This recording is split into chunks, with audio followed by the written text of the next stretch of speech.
let's talk about categorization. So last night in a lesson, I was talking to a student about belting, and one of the most common things that I tell my students in my studio is that belting is not loud. And the other thing that I often tell my students is that your belt is not going to sound like anybody else's belt, because our voices are as unique as our fingerprints, which we tend to believe is true when we're singing like non-belty stuff. But for whatever reason, belting gets categorized like nobody's business. We're talking about like mixed belt, chest belt, head belt.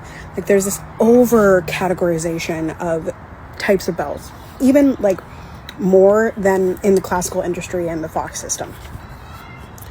My deepest interest has always been to find the most authentic voice in my students and help them produce that sound efficiently across their range with every color that they can.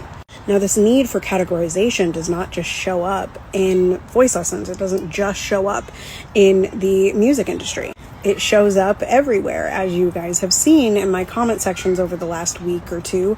I think it's been 2 weeks now since I've had these viral reels, where people are constantly trying to categorize me as either white or black, or, special ed or not, or pretty or not pretty.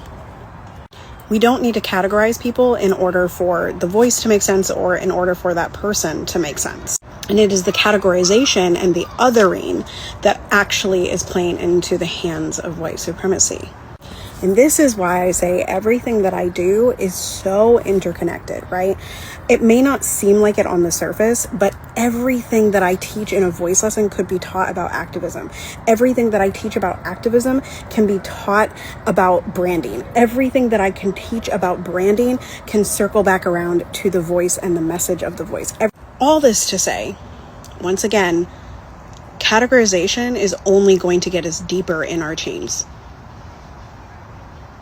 Releasing that, knowing that everyone's voice is authentic, that is liberation.